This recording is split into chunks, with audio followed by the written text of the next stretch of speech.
Krishna studio চ্যানেলে আপনাকে স্বাগতম। কিন্তু প্রভুর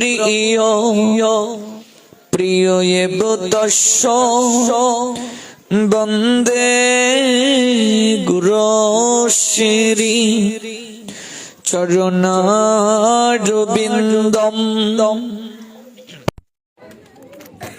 নমো বিষ্ণুপদয়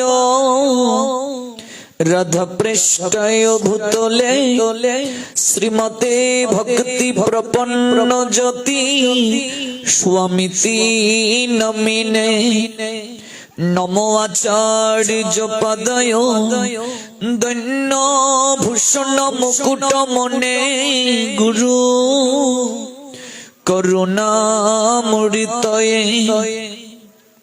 ক্ষমা ধৈর্য শিরোমণে নমো মে শ্রীমতে ভক্তি কুসুম শ্রমণায় বৈ বিষ্ণুপদয় দেবয় কৃপা বেদয়ে নমো নমঃ শ্রী গৌরী করুণামূর্তি কৃপা পূর্ণ কলিবর শ্রী ভক্তি কুসুম বন্দে রাধা কুঞ্জ নিবাসিন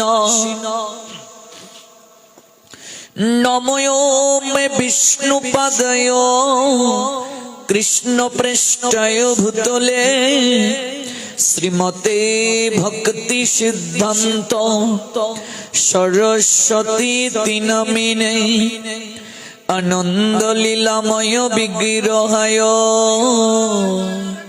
হেমাবতী বৎসবি সুন্দরায়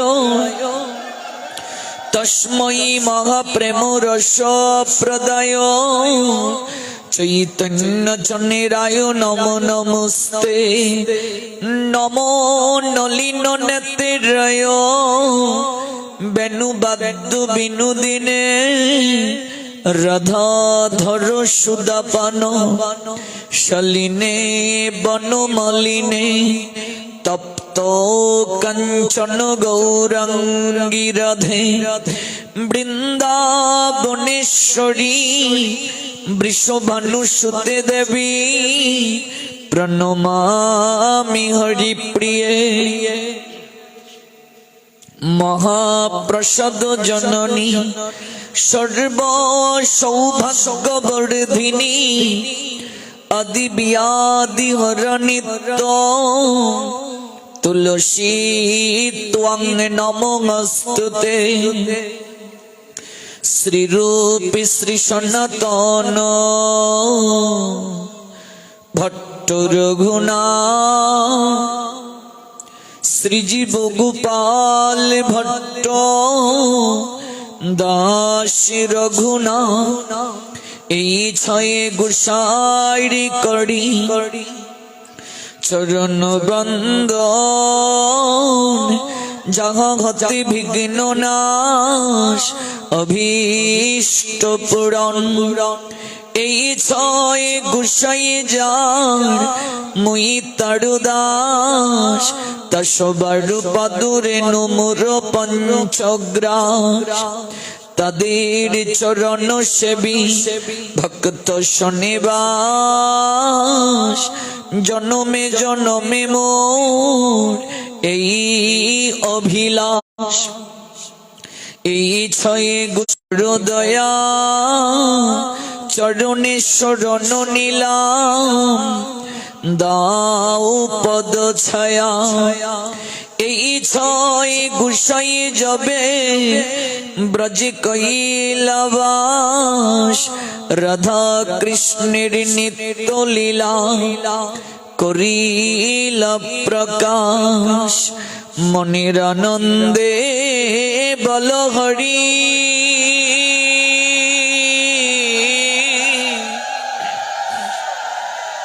ভজ বৃন্দাবন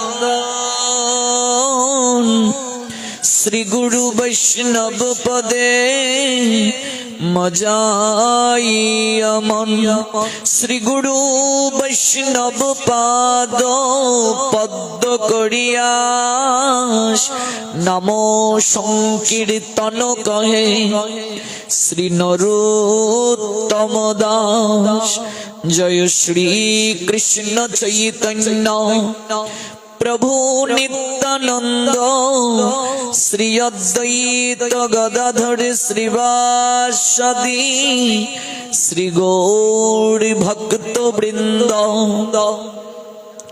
হরে কৃষ্ণ কৃষ্ণ কৃষ্ণ হরে হরে হরে রাম রাম রাম হরে হরে হরে কৃষ্ণ কৃষ্ণ কৃষ্ণ হরে হরে হরে রাম রাম রাম হরে হরে হরে কৃষ্ণ কৃষ্ণ কৃষ্ণ হরে হরে হরে রাম রাম রাম হরে হরে।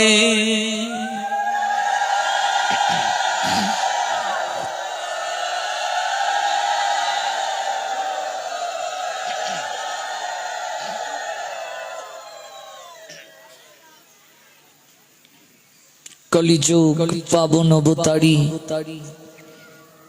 পরম প্রেমময় প্রেম পুরুষোত্তম পরমেশ্বর ভগবান শ্রীকৃষ্ণ চৈতন্য মহাপ্রভুর অশেষ বিশেষ কৃপায় আমরা উপবেশন করেছি বাংলাদেশের গাজীপুর জেলা কালিয়াকৈর উপজেলা স্থিত বৃঙ্গরাজ গ্রামস্থ শ্রী শ্রী রাধা গোবিন্দ আশ্রম প্রাঙ্গণে শ্রী শ্রী তারক ব্রহ্ম মহানাম যজ্ঞ অনুষ্ঠানের প্রারম্ভিকায় সপ্ত দিবস ব্যাপী অপ্রাকৃত গৌর গোবিন্দের তত্ত্ব সুধামৃত আস্বাদন করার মনোরথে অনুষ্ঠান মঞ্জুষায় আজ তৃতীয় রজনী অগ্রহায়ণ মাস মার্গশীর্ষ। গোবিন্দ গীতায় বলেছেন আমি মাসের মাঝে অগ্রহায়ণ মাসের এই মহেন রক্ষণ আমাদের জীবনে অহৈতুকী কৃষ্ণ প্রেম ভক্তির বীজ চিত্তে বপন করবে। এই অভিলাষকে হৃদয়ে লালন করে আমরা সাধু সঙ্গে সাধু মুখে হরি কথা শ্রবণ করার আকিঞ্চনে এসেছি। যেটুকু সময় শ্রবণ করব কায় মনোবাক্যে শ্রদ্ধার সঙ্গে ভক্তি বড়ে প্রণাম দিয়ে বসব, প্রণাম দিয়ে যাব। শুধু শ্রবণ করব তা নয়, চেষ্টা করব নিজেদের জীবনে আচরণেও আনতে, তাহলেই জীবন ধন্য হবে। গতকাল যে স্থলে ভগবানের কথার বিশ্রাম টেনেছিলাম, আজ সেখান থেকেই পুনরায় শ্রবণ করব। তবে বিনম্র প্রার্থনা, যখন ভগবানের কথা শুরু হয়ে যাবে আমরা কোনো কোলাহল করব না, আন কথা বলবো না। যদি আমার আন কথা উচ্চারণের কারণে কারো কর্ণে গোচরিত হয়ে শ্রবণে বিঘ্নতা আসে, যিনি এই কার্য করবেন তাকে সকল অপরাধ বহন করে বাড়ি যেতে হবে। কাজে সতর্ক বার্তা দিয়েছেন আচার্যগণ। সর্বপ্রথমে সাধু সঙ্গ যখন করব, বৈষ্ণব সঙ্গ যখন করব, আগে জেনে নিতে হবে বৈষ্ণব অপরাধ কি। সাধুর সেবা যখন করব, আগে জেনে নিতে হবে সেবা অপরাধ কি। ধাম পরিক্রমায় যাব, জেনে নিতে হবে ধাম অপরাধ কি। হরিনাম করব, জেনে নিতে হবে নাম অপরাধ কি। অপরাধ সম্বন্ধে যদি ধারণা না থাকে তাহলে অপরাধ হবে। আমরা শ্রবণ করতে গিয়ে অপরাধ করব, হরিনাম করতে গিয়ে অপরাধ করব, উপবেশন করতে অপরাধ করব, তীর্থ পরিক্রমায় গিয়ে অপরাধ করব। এজন্য এসেছি ভগবানের কথা শ্রবণ করার জন্য। এটি বৃন্দাবন, এই বৃন্দাবনে বসেছি। যদি অন্য মনস্ক থাকি, অন্য কোনো চিন্তন আসে চিত্তে, শ্রবণ করার সময় যদি গ্রাম্য কথা এই বদন দ্বারা উচ্চারিত হয়, সেটিও এক প্রকার অপরাধ বলে গণ্য। এই অপরাধ যেন আমরা না করি।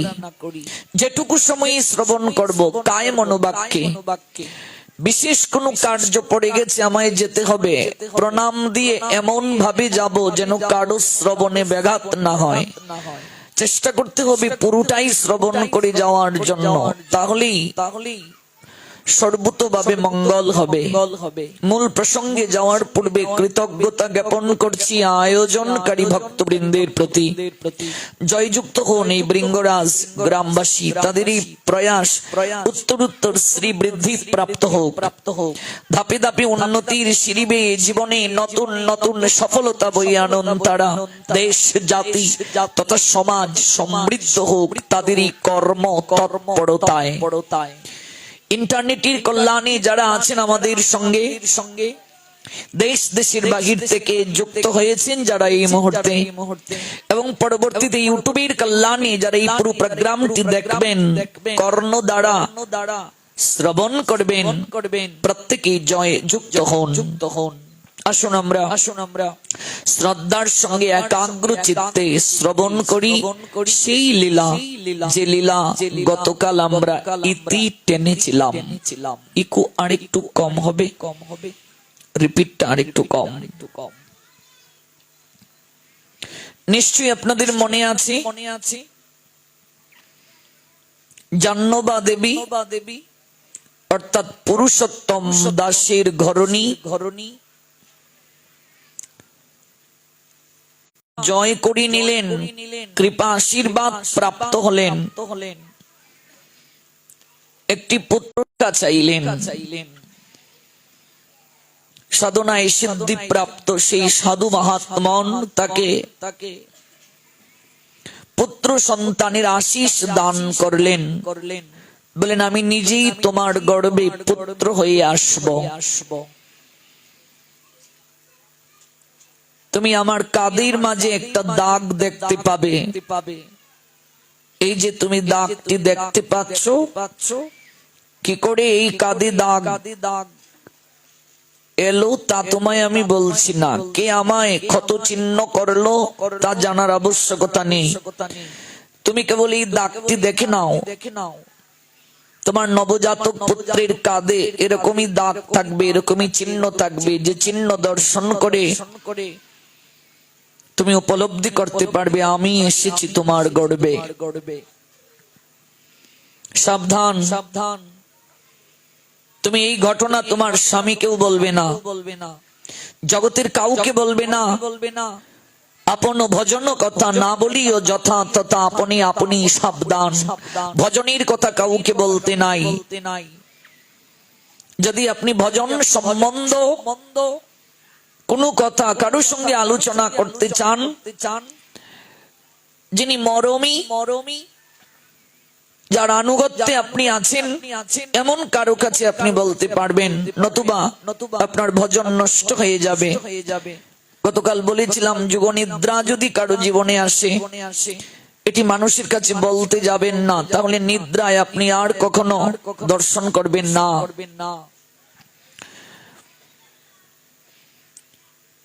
আপনি প্রায়শই যুগনিদ্রা প্রাপ্ত হন, অর্থাৎ স্বপ্নে গুরু বৈষ্ণব দর্শন করেন, ভগবানের লীলা দর্শন করেন, ধাম তীর্থ দর্শন করেন। এটা ভালো লক্ষণ। ব্রাহ্ম মুহূর্তে আপনার ঘুম ভেঙে যায় আপনা থেকেই। 3টার পর যদি আপনার ঘুম ভেঙে যায়, আপনা থেকেই ঘুম ভেঙে যায়, বুঝতে হবে ভগবান আপনাকে সতর্ক বার্তা দিচ্ছেন। একটা বিশেষ সতর্ক বার্তা আপনাকে দিচ্ছেন। যদি এক দুদিন হয় সেটি নয়, যদি বারংবার অনুরূপ কার্য হয়, বুঝতে হবে ভগবান আপনাকে দিয়ে কিছু করাতে চান, সতর্ক বার্তা দিচ্ছেন ভগবান। আপনি অপরাধ করবেন না, যদি অপরাধ করেন তাহলে আর দর্শন হবে না আপনার জীবনে। রূপ গোস্বামী পাদ তার প্রমাণ। রূপ গোস্বামী পাদ ধ্যানের মাধ্যমে প্রতিদিন রাধা গোবিন্দের অহৈতুকী লীলা দর্শন করেন বৃন্দাবনে। একদিন তিনি চক্ষু মুদ্রিত করে রাই কানুর ধ্যান করছেন।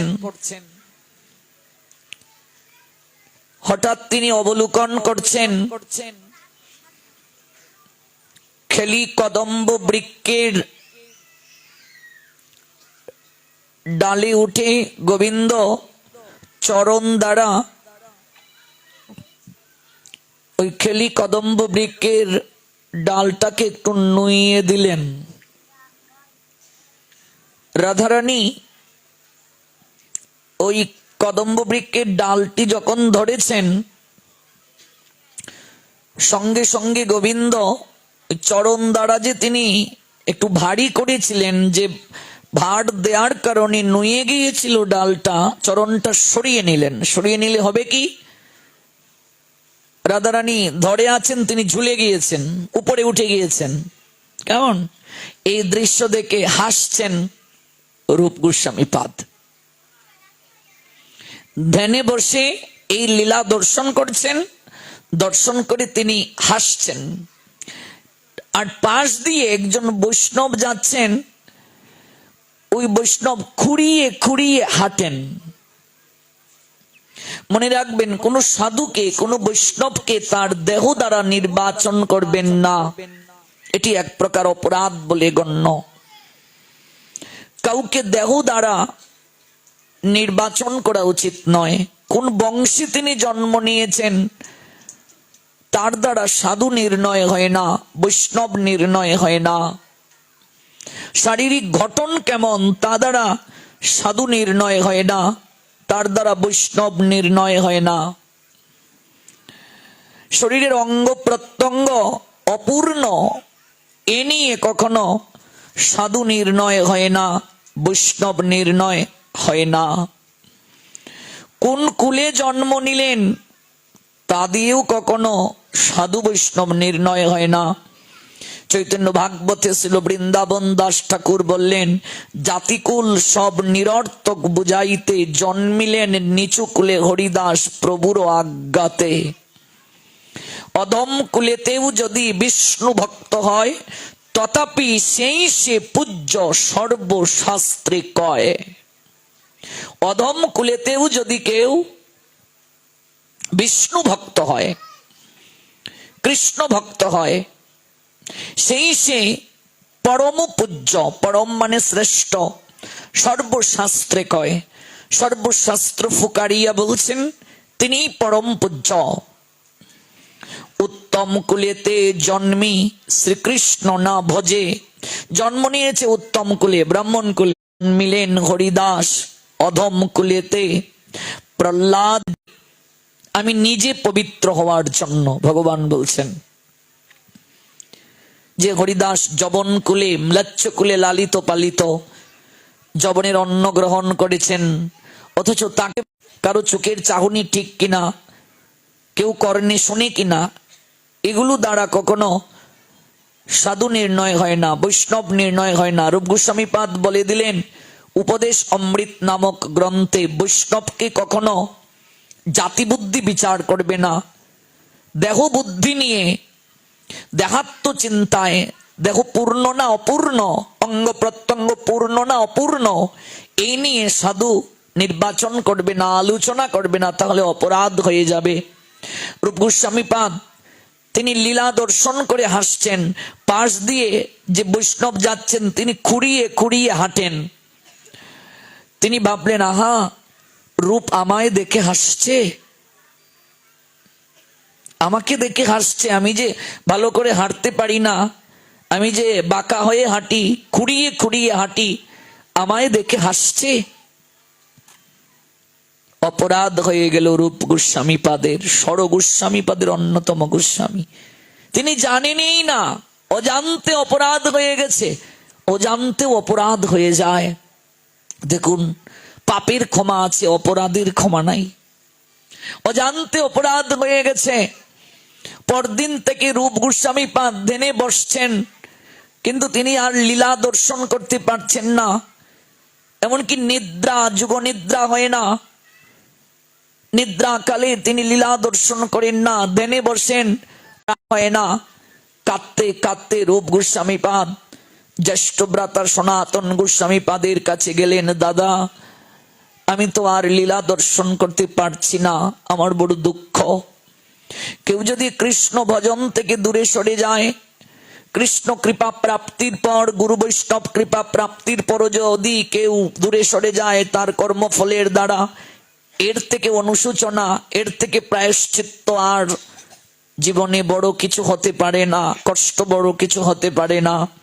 কাঁদতে কাঁদতে সনাতনকে জড়িয়ে ধরে বলছেন, দাদা, আমি লীলা দর্শন করতে পারছি না, আমার খুব কষ্ট হচ্ছে। এই প্রাণ আমি আর ধরে রাখতে চাই না।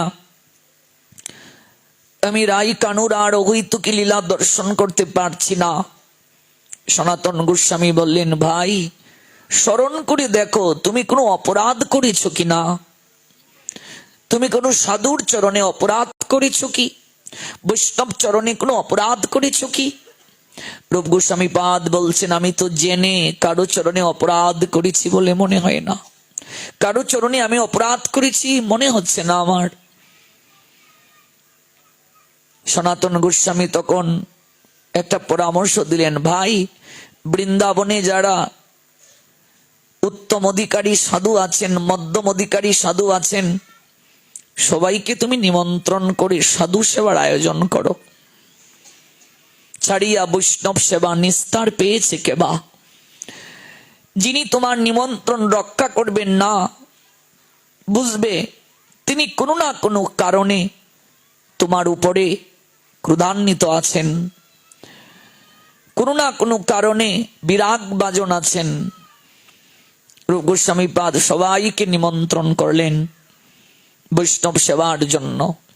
যে বৈষ্ণব খুঁড়িয়ে খুঁড়িয়ে হাঁটেন, একটু বাঁকা হয়ে হাঁটেন, শরীরে অপূর্ণতা আছে, তিনি এলেন না, তিনি এলেন না। রূপ গোস্বামী পাদ কুটিরে গিয়ে সাষ্টাঙ্গে প্রণতি নিবেদন করে বললেন, আপনি আমার আমন্ত্রণ রক্ষা করলেন না কেন? আপনি প্রসাদ পেতে যে গেলেন না, আমি কি কোনো অপরাধ করেছি? আপনি কৃপা করে আমায় ক্ষমা করুন, বলুন আমি কি করে প্রায়শ্চিত্ত করতে পারি, আর অপরাধটাই কি? বৈষ্ণবজি বলে উঠলেন, আমি জন্মগত দিক থেকেই অপূর্ণ, শরীরে খুঁড়িয়ে খুঁড়িয়ে হাঁটি, তাই বলে তোমার মতো একজন পণ্ডিত তুমি আমায় দেখে হাসবে? রূপ গোস্বামী পাদ বললেন, আমি কখন হাসলাম? এই যে সেদিন তুমি ধ্যানরত অবস্থায় ছিলে আর আমি এদিকে হেঁটে হেঁটে যাচ্ছি, তখন তুমি আমারই হাঁটা দেখে হাসলে। রূপ গোস্বামী পাদকে দেখে দিয়ে বলছেন, হে বৈষ্ণব ঠাকুর, আমি তো রাই কানুর লীলা দর্শন করে কাঁদছিলাম, আমি আপনাকে দর্শন করিনি, আমি আপনাকে দর্শন করে হাসিনি। সঙ্গে সঙ্গে রূপ গোস্বামী পাদ লুটিয়ে পড়লেন বৈষ্ণব ঠাকুরের চরণে, তিনিও লুটিয়ে পড়লেন বৈষ্ণব ঠাকুরের চরণে। একে অপরের চরণ দুলি মস্তকে লেপন করলেন, অঙ্গে মাখলেন, আর বৈষ্ণব অপরাধ থেকে মুক্ত হয়ে গেলেন। দেখুন, না জেনেও আমরা কত অপরাধ করছি। হরিনামে আমার হঠাৎ করে রুচি কমে গেল। আগে আমি যেভাবে ভজন করতাম, হঠাৎ করে আমি ভজন করতে পারছি না, আমার মাঝে লালসা লোভ এসে গেল। বুঝতে হবে কোথায় একটা অপরাধ আছে। আমার বিপদ, আমার যন্ত্রণা, অন্যের কাছে আমার মর্যাদা খাটো হয়ে যাচ্ছে কেন? বিবেককে প্রশ্ন করতে হবে, আমার অপূর্ণতা কোথায়, কোথায় আমার ত্রুটি? দোষ কারো নয়, দোষ নিজের। আমার দোষটা কোথায়? আমার বিবেককে প্রশ্ন করতে হবে, আমার কোথায় ত্রুটি আছে, এই ত্রুটিটা আমাকে দূর করতে হবে, আমাকে পরিশুদ্ধ করতে হবে।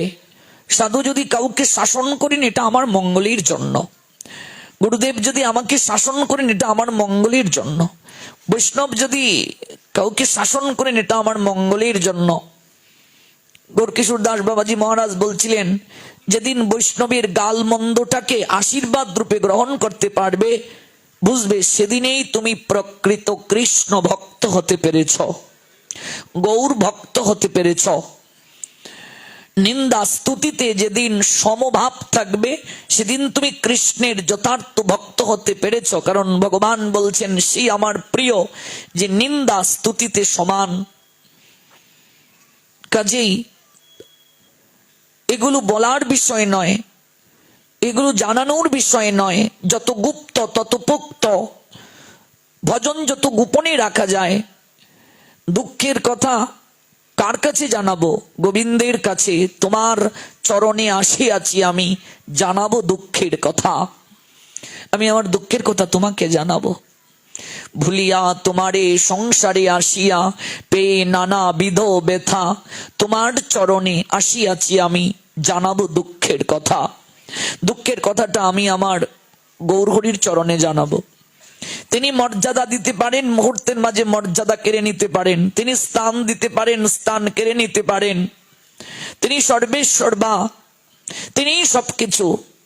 তিনি উত্তম পরিকল্পনাকারী। তিনি যা ভালো মনে করেন তার হাতের পুতুল আমরা, কর্মানুযায়ী আমরা ঘুরছি, নাচছি। এই জন্য তার উপরেই সবকিছু সমর্পণ করে দেওয়াটাই বুদ্ধিমানের কর্তব্য। শোন মা, কাউকে বলবি না। যদি বলিস তোর মৃত্যু হবে,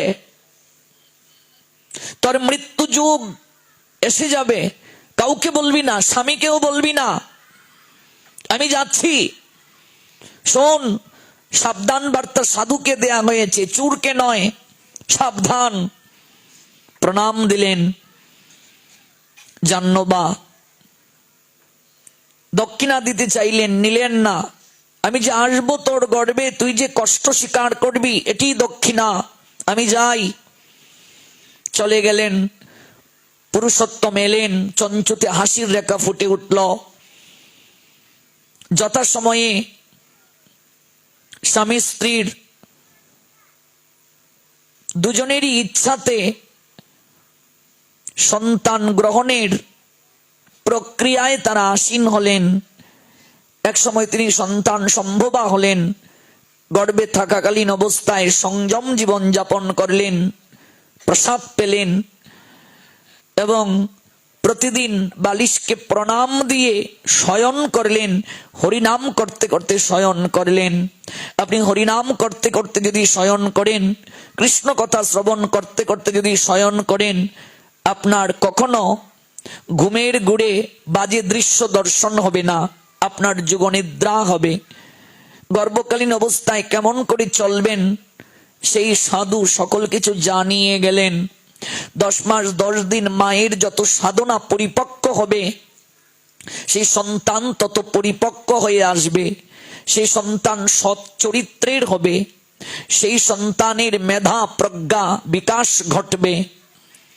যথাসময়ে সন্তান গ্রহণ করলেন, বেড়ে উঠল এবং সন্তান প্রসবের মহেন্দ্রকণ এলো, প্রসব বেদনা উঠে গেল। আমরা গতকাল এই পর্যন্তই শ্রবণ করেছিলাম। এবার আসুন ওই আলোচনার সূত্র ধরে আমরা এগিয়ে যাই। পুরুষোত্তম দাসের কর্ণে এই সংবাদটা গেল। তিনি কীর্তন শুরু করে দিলেন। কি শুরু করলেন? কীর্তন শুরু করে দিলেন। আমরা কি করতাম? অ্যাম্বুলেন্স দিয়ে দৌড় হাসপাতালে সিজার করার জন্য। বর্তমানে সিজার ছাড়া কোনো বাচ্চার হয় না। এই করোনার ক্রান্তি লগ্নে যখন চারিদিকে হাহাকার চলছিল, মানুষ যখন হাসপাতালে যেতে ভয় পাচ্ছিল, সর্দি হোক, কাশি হোক, জ্বর হোক, ব্যাধি হোক, কেউ হাসপাতালে যেতে চায়নি, ডাক্তারের কাছে যেতে চায়নি। কারণ কি জানি কি হোম কোয়ারেন্টাইন যদি দিয়ে দেয়। করোনা হয়নি এমনও ঘটনা ঘটেছে, হ্যাঁ, তার কিচ্ছু নেই, কিন্তু হাসপাতালে তাকে রাখা হয়েছে। আমার পরিচিত একজন মাতাজি, আমার পাঠের প্রচন্ড ভক্ত, ওনার এরকম একটু গলা ব্যথা, জ্বর এলো, একটু শ্বাস কষ্ট হলো, একটা প্রাইভেট হাসপাতালে নিল। তারা বলল যে না, এখানে অক্সিজেনের ব্যবস্থা নাই, ঢাকা নিয়ে যান। একটা প্রাইভেট হাসপাতালে ঢাকাতে ভর্তি করে দিল। তিনি বলছেন আমি সুস্থ, আমার সমস্যা নেই, আমায় ছেড়ে দিন। না, হোম কোয়ারেন্টাইনে থাকতে হবে, 15 দিন থাকতে হবে, বেডের ভাড়া এত। এবার একটা কাচের ওই পাশ থেকে তার স্ত্রী কথা বলছে, তিনি বলছেন আমায় নিয়ে চলো, আমি এখানে মরে যাব, আমি সুস্থ। 15 দিন গেল, বলছে না আরো 1 মাস থাকতে হবে, কিন্তু তিনি মানছেন না। চিন্তা করতে করতে করতে করতে করতে অসুস্থ হয়ে গেলেন। মোবাইলে বলছেন আমি ভালো, আমায় নিয়ে চলো, নতুবা আমি মরে যাব। বাধ্য হয়ে মরেই গেল। এটা একেবারে অযত্নে মরেছে, একেবারে অযত্নে মরেছে। মাতাজি কাঁদতে কাঁদতে লুটিয়ে পড়লো, একেবারে প্রাণ যায় যায় অবস্থা। এই আমার অনলাইনে এই করোনার সময়ে আমি এত পাঠ দিয়েছি, আমার পাঠগুলো তাকে বাঁচিয়ে রেখেছে। করোনার পর যখন আমি পাঠে গেলাম, হঠাৎ দেখি সাদা শাড়ি, দৌড়ে এসে আমায় জড়িয়ে ধরছে পুত্রের মতো দেখে। বাবা, আমি বলছি মাসিমা তোমার এরকম পোশাক কি? কাঁদতে কাঁদতে বলছে এই ঘটনা, আমার চোখের সামনে তোমার মেয়ে মারা গেল, আমার এইদিকে হাত আমি দিয়েছি, ওই দিকে হাত দিয়েছে, এই 5টা আঙ্গুলি, ওইদিকে 5টা আঙ্গুলি, মাঝখানে একটা কাচ, স্পর্শ করতে পারিনি। এই দুঃখ আমি জীবনে ভুলবো না। এই করুণার ক্রান্তি লগ্নে যত আমরা সংবাদ দেখলাম, যতগুলো মায়ের বাচ্চা হলো, কারো সিজার লাগলো না। এই করোনার সময় কারো সিজার লাগেনি। আমি বিজ্ঞানের যে কল্যাণ তার বিরুদ্ধে কথা বলছি না, ভুল বুঝবেন না। আমি সিজারের বিরুদ্ধে কথা বলছি না, ভুল বুঝবেন না। বিজ্ঞানের যে কল্যাণ, বিজ্ঞানের যে অবদান, এটি আমাদের জীবনে অবশ্যই প্রয়োজন আছে। আপনি কর্ম করার আগেই যদি ফলের চিন্তা করেন, গীতা এটিকে সম্পূর্ণ রূপে নিষেধ করেছেন। আপনি আল্ট্রাসোনোগ্রাফি করে বাচ্চা ছেলে না মেয়ে আগেই কেন দেখতে যাচ্ছেন?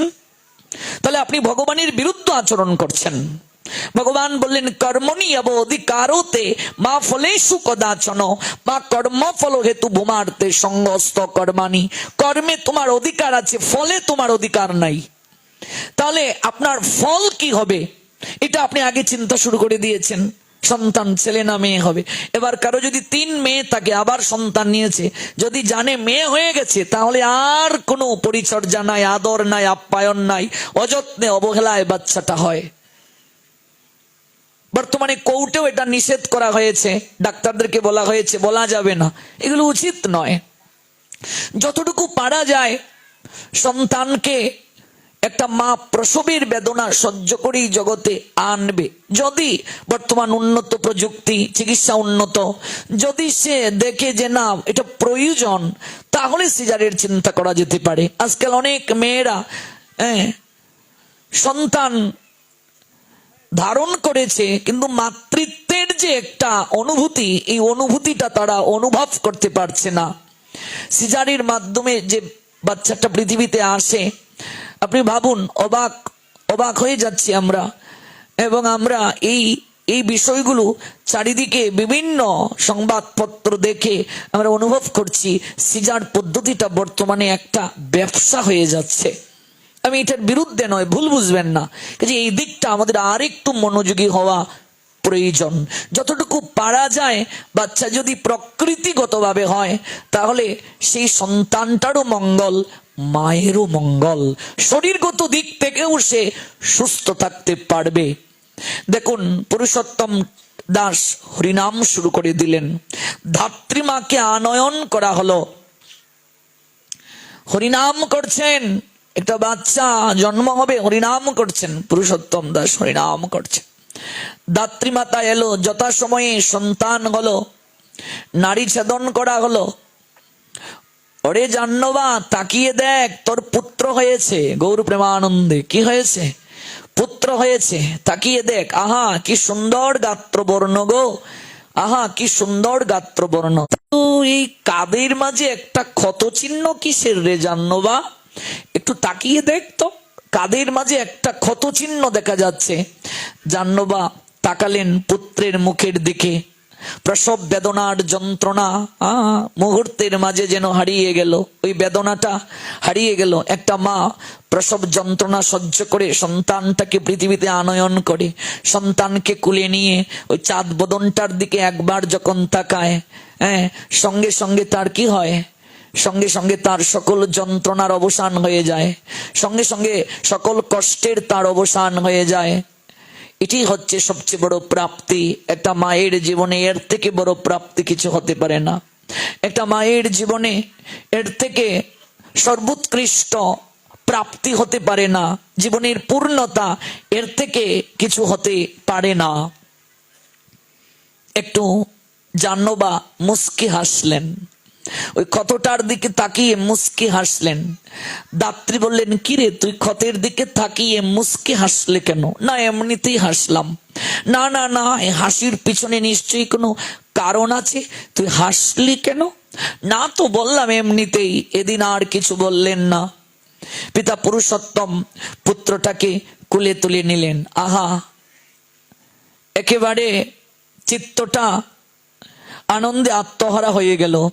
একটা পুরুষ যখন পিতা হয়, সর্বপ্রথম যখন একটা পুরুষ সন্তানকে কুলে নেয়, সর্বপ্রথম যখন তার পিতৃত্ব পূর্ণতা হয়, বাৎসল্য প্রেম আস্বাদন করে, আহা, এর থেকে জীবনে বড় প্রাপ্তি আর কিচ্ছু হতে পারে না। কাঁদলেন তিনি। সন্তানের কর্ণে কি দিলেন? কৃষ্ণ নাম দিলেন। কৃষ্ণ নাম মধু, যে পেয়েছে নামের মিঠা সে কি অন্য মিঠা চায়? আমরা কি বলি? একটু মধু নিয়ে আসো, মধু নিয়ে আসো। কি গো, তোমার মা আতুর করে তোমাকে মধু দেয়নি? মুখের কথার মাঝে একটুও মধু নেই, মিষ্টি নেই, বলি কিনা আমরা? কর্ণে কি দিলেন? কৃষ্ণ নাম। কৃষ্ণ নামের থেকে মধু জগতে আর কিছু হতে পারে না। এই জন্য বলছেন, যে পেয়েছে নামের মিঠা সে কি অন্য মিঠা চায়? জগাই বলে, শোন রে মাধাই বাই, কাল শুনেছি ওই হরির নাম লাগলো বিষের নিয়ায়। ভাই রে, আজ কেন নাম মিঠা লাগে রে, এমন মধুমাকা হরি নাম কবু শুনি নাই। পুত্রটাকে কুলে নিয়ে দেখলেন কাদের মাঝে একটা ক্ষত চিহ্ন। কোদাল দিয়ে কূপ দিলে যেভাবে আড়াআড়ি একটা চিহ্ন হয়, এরকম একটা ক্ষত চিহ্ন। আহা, এই ক্ষত চিহ্ন এটা কেন? কৌতূহল থেকে গেল। কিন্তু দাত্রীমা উপলব্ধি করলেন চালাক তো, তিনি বললেন, না, নিশ্চয়ই কোনো কারণ আছে। মনে রাখবে, আমাদের সনাতন শাস্ত্র যাদেরকে মাতৃজ্ঞান করার কথা বলছেন, মায়ের মর্যাদা দান করছেন, তন্মধ্যে প্রথম হলো গর্ভধারিণী মা। গর্ভধারিণী মা। তারপর কে?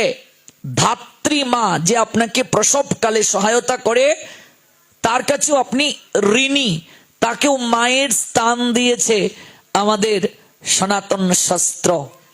ধাত্রীমাও মাতৃ সম্মান প্রাপ্ত হবে, মায়ের নিয়ায় তাকে সম্মান করবে, শ্রদ্ধা করবে। গোমাতা, গাভীকে মাতৃজ্ঞান করেছেন আমাদের শাস্ত্র। গোবিন্দ গাভীর স্তনদুগ্ধ পান করেছেন। গোবিন্দের সবচেয়ে প্রিয় হলো গোবৎস, গোমাতা। ভগবানের যেহেতু প্রিয়, এই জন্য আমরাও গোমাতাকে ভালোবাসি। গোমাতা আমাদের কাছে প্রিয়, গোবৎস আমাদের কাছে প্রিয়। গোমাতার স্তন পান করেছেন গোবিন্দ, গোবৎস চারণ করেছেন মধুময় শ্রী বৃন্দাবনে ভগবান। আর কাদেরকে মাতৃজ্ঞান করতে বলছেন? মায়ের মর্যাদা দিয়েছেন গুরু পত্নী। গুরুদেব যদি সংসারী হন, তার স্ত্রী তিনিও মাতৃস্থানীয়, তাকেও মায়ের মর্যাদা দান করেছেন। আর কি? ব্রাহ্মণ ঠাকুরের পত্নী, যিনি আপনার কুলপুরোহিত, তার স্ত্রীও মাতৃজ্ঞানা, তাকেও মায়ের নিয়ায় দেখতে হবে। আর কাকে? আর দেখতে হবে রাজ্যের যিনি রাজা, ওই রাজার স্ত্রীকে মাতৃজ্ঞান করতে হবে।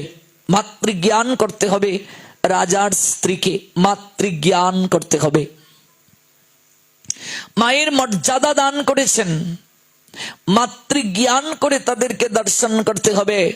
সনাতন শাস্ত্রের মতো এত উদার, এত নৈতিক শিক্ষা, এত ত্যাগের শিক্ষা, সংযমের শিক্ষা পৃথিবীর কোন শাস্ত্র প্রদান করে নাই।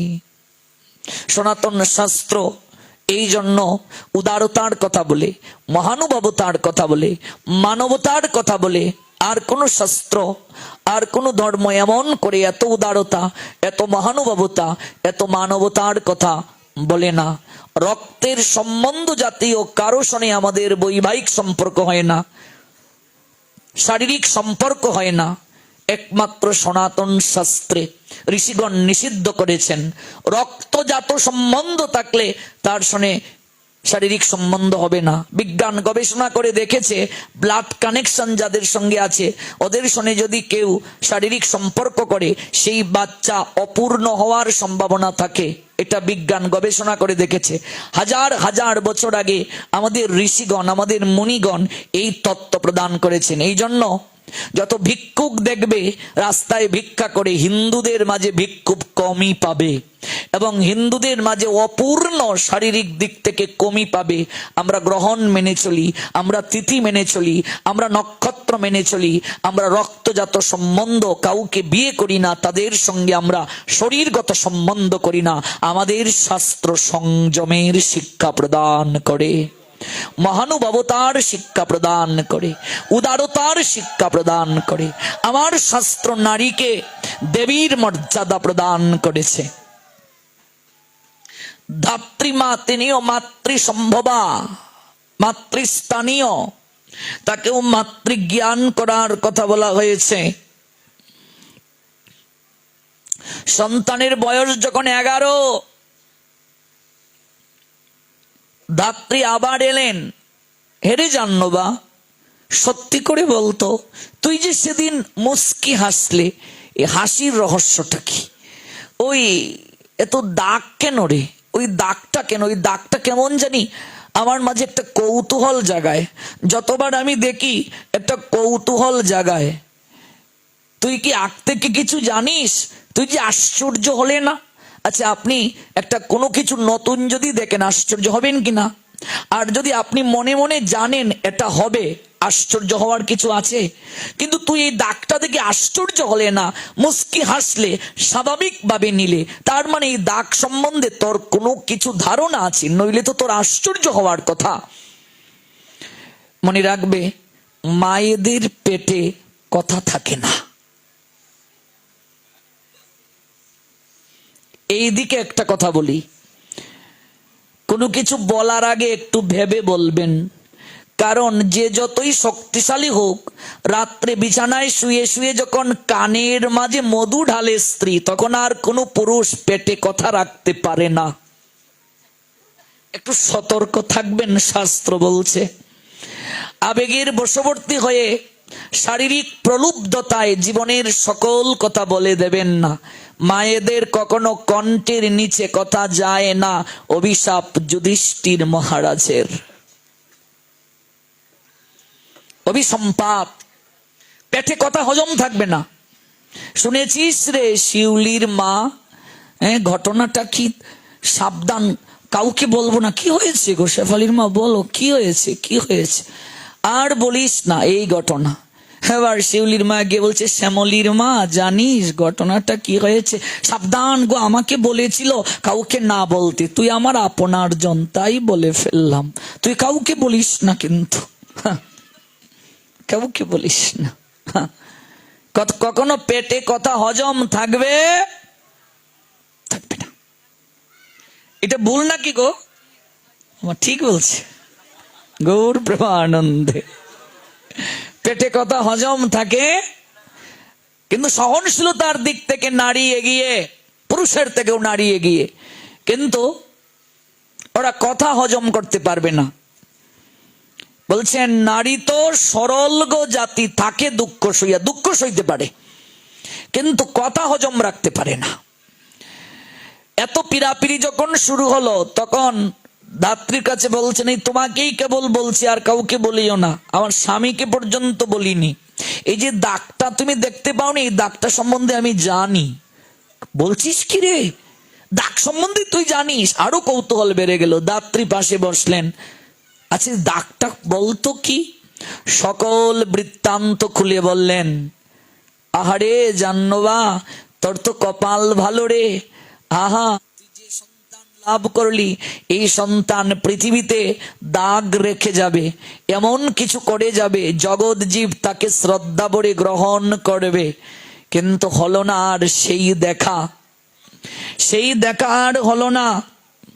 11তম দিবসে কথা বলল, 12তম দিবসে রক্ত বমি হয়ে জাহ্নবা প্রাণ ত্যাগ করলেন। গৌর প্রেমানন্দে জাহ্নবার মৃত্যু হয়ে গেল। বৈষ্ণব বাণীকে যারা মর্যাদা প্রদান করে না, সাধু বাণীকে যারা মর্যাদা প্রদান করে না, সাধুর বাক্যকে যারা সংশয় করে, তাদের জীবন দুঃখে ভরে যায়। এই জন্য নরোত্তম দাস ঠাকুর বললেন, গুরু বাক্য সাধু বাক্যটা কেমন করে পালন করবে? গুরু মুখ পদ্ম বাক্য চিত্তেতে করিয়া ঐক্য, আর না করিও মনে আশা। এটা গ্রহণ করবে কিভাবে? চিত্তেতে করিয়া ঐক্য, আর না করিও মনে আশা। মনে আর কোনো আশা করবে না, সংশয় করবে না। সংশয় করেছিলেন কুন্তী, দুর্বাসা মন্ত্র দিয়ে গেলেন, তুমি এই মন্ত্র উচ্চারণ যদি করো, যে দেবতাকে আমন্ত্রণ করবে, সেই দেবতার কৃপায় তোমার পুত্র সন্তান প্রাপ্তি হবে। কুন্তী ভাবলেন, মন্ত্রের এত শক্তি, আমি যে দেবতাকে আমন্ত্রণ করব, দেবতা এসে যাবে, না, আমার এটা বিশ্বাস হয় না, একটু পরীক্ষা করে দেখা দরকার। সংশয় এসে গেল, সাধু বাক্যে বিশ্বাস ছিল না, মর্যাদা লঙ্ঘন করলেন, সাধু বাক্যের মর্যাদা লঙ্ঘন করলেন। কুন্তী সূর্যদেবকে স্মরণ করেছিলেন, দুর্বাসা মন্ত্র দিয়ে বলে গিয়েছিলেন, শোন মা, এই মন্ত্র কখনো প্রস্তুতি মনকে না করে স্মরণ করবি না, এলুমেলু হয়ে চঞ্চল মনে মন্ত্র স্মরণ করবি না, হিতে বিপরীত হবে। এই যে গুরুদেব আমাদের বীজ মন্ত্র দিয়েছেন দীক্ষাকালে, এই মন্ত্রের যে কত শক্তি কল্পনাও করতে পারবে না। কাজে মন্ত্রকে অমর্যাদা করবেন না, এই মন্ত্রকে আপনি সাধারণ কোনো মন্ত্র ভাববেন না, এটার মর্যাদা রক্ষা করুন, এটি অঙ্কুরিত করার জন্য চেষ্টা করুন। এটি বীজ সদৃশ, এই বীজ অঙ্কুরিত করার জন্য চেষ্টা করুন, জীবন ধন্য হবে। চঞ্চল চিত্তে এই মন্ত্র ধ্যান করবি না, স্মরণ করবি না, তাহলে তোর জীবনটা দুঃখে ভরে যাবে। সাধু বাক্য মানলেন না, সংশয় করলেন, সাধু বাক্যে বিশ্বাস হলো না। কুন্তী স্মরণ করলেন সূর্যদেবকে, সূর্যদেব এলেন, হে বালিকা, তুমি আমায় স্মরণ করেছ, তুমি হস্ত দুটি প্রসারিত করো, আমার কৃপা প্রসূত এক সন্তান, পুত্র সন্তান তোমাকে আমি দিয়ে যাব। কুন্তী চিৎকার করে বললেন, আমি সংশয় করেছিলাম সাধু বাক্যকে, আমি তো কুমারী, আমার তো বিয়ে হয় নাই, আমি যদি সন্তান পাই, জগতে আমি পরিচয় দেব কি? আমার বাবার সম্মান থাকবে না, আমার বাবার মর্যাদা নষ্ট হবে, প্রতিষ্ঠা নষ্ট হবে, আমি সন্তান চাই না। সূর্যদেব বলে উঠলেন, তা তো হতে পারে না বালিকা। দুর্বাসার বাক্য সাধু বাক্য, প্রকৃত সাধুর বাক্য কখনো ভুল হতে পারে না, মিথ্যে হতে পারে না। তুমি যে কর্ম করেছো তার ফল তোমাকে ভোগ করতে হবে। সূর্যদেবের তেজের একটা অংশ কবচ কুণ্ডল রূপে বক্ষের মাঝে প্রবেশ করলো, পুত্র সন্তান প্রাপ্ত হলেন। কুন্তী নাম রাখলেন কর্ণ, কিন্তু নদীর জলে ভাসিয়ে দিলেন। হলোটা কি? সারাটা জীবন কুন্তীর দুঃখে দুঃখে কাটলো, সারাটা জীবন কর্ণের দুঃখে দুঃখে কাটলো। একটা সন্তানের জীবনে কয়টা বাড়ি আছে সেটা মুখ্য নয়, কয়টা গাড়ি আছে সেটা মুখ্য নয়, কত টাকা পয়সা আছে সেটি মুখ্য নয়। একটা সন্তানের জীবনে সবচেয়ে বড় মুখ্য প্রয়োজন যেটি, তা হলো তার বাবাকে, তার মাকে। সমাজে চলতে গেলে সর্বপ্রথম এই পরিচয়টা তার প্রয়োজন, যে তোমার বাবাকে, তোমার মাকে, যার বাবা পরিচয় নাই, মায়ের পরিচয় নাই, বেওয়ারিশ যে, সেই সন্তানের মতো দুঃখী জগৎ সংসারে আর কেউ হতে পারে না। একটা পরিচয় সন্তানের জীবনে সবচেয়ে বড় প্রয়োজন। আমার বাবাকে, আপনার বাবাকে এই জগৎ সংসারে কেউ বলতে পারবে না, একমাত্র বলতে পারবে আমার মা। আমার মাই তো বলতে পারবে আমার বাবাকে, নাকি? না আর কেউ বলতে পারবে? একমাত্র মাই বলতে পারবে বাবাকে। বাসুদেব শ্রী গোবিন্দ এটাই বলেছিলেন, যাও রাধেয়, তুমি যে অধীরথ আর রাধা মায়ের সন্তান বলে নিজেকে সারাটা জীবন রাখলে না, তুমিও কুন্তেয়, কুন্তিরই পুত্র। একটা সন্তানের পিতৃ পরিচয় মা ছাড়া কেউ বলতে পারে না। যাও তুমি কুন্তিকে প্রশ্নগুলো গিয়ে করো। যুদ্ধের পূর্বে বলেছিলেন যে অর্জুনকে বধ করার জন্য সারা জীবন সংকল্প করলেন, যুদ্ধের আগে জানলেন সেই তার মায়ের পেটের ভাই হয়। ভুলের কারণে জীবনে দুর্দশা ডেকে নিয়ে আসিস না, যন্ত্রণা আসবে জীবনে, সাবধান বার্তা তোকে দিয়ে গেলাম। এই কথা বলে বলছেন আমায় এবার বিদায় দে। প্রণাম নিবেদন করলেন জাহ্নবা। পুরুষোত্তম দাস তখন গৃহে ছিলেন না। দক্ষিণা প্রদান করতে গেলেন। আমি যা যাবো, আজ এই জায়গায়, কাল ওই জায়গায় থাকি, দক্ষিণা নিয়ে আমি কি করব? কিন্তু বাবা, দক্ষিণাহীন যজ্ঞ তো নিষ্ফল, সেবা নিষ্ফল, দান নিষ্ফল। দক্ষিণা তুই আমায় গর্ভে ধারণ করবি, দুঃখ পাবি, যন্ত্রণা পাবি। একটা সন্তান গর্ভে এলে মায়ের কত কষ্ট হয়, প্রসব বেদনা সহ্য করবি, এটি হলো দক্ষিণা। আর কিছু আমি চাই না। এই যে তুই কষ্ট দিচ্ছিস, ক্লেশকে স্বীকার করছিস, যন্ত্রণাকে স্বীকার করে নিচ্ছিস, এটি দক্ষিণা। যা, আমাকে আবার বিদায় দে। বাঞ্ছা কল্প তরুভেশ্চ কৃপা সিন্ধুভ্যেবচ পতিতানাং পাবনেভ্য বৈষ্ণবেভ্য নমো নমঃ। এই হলো বৈষ্ণব চরণে প্রণাম দেওয়ার মন্ত্র। এটাকে বলে প্রার্থনা। বাঞ্ছা কল্প তরুভেশ্চ, বাঞ্ছা শব্দের অর্থ হচ্ছে ইচ্ছা। এরপরে বলছেন কল্প তরু। কল্প মানে কল্পনা, তরু শব্দের অর্থ বৃক্ষ। কল্প তরু হলো এমন একটা বৃক্ষ যে বৃক্ষের নিচে আপনি মনে মনে যা কল্পনা করবেন, সঙ্গে সঙ্গে আপনার তা প্রাপ্তি হয়ে যাবে। এই বৃক্ষটা এই জগতে নাই, এটা ভগবত লোকের বৃক্ষ, কল্পতরু বৃক্ষ।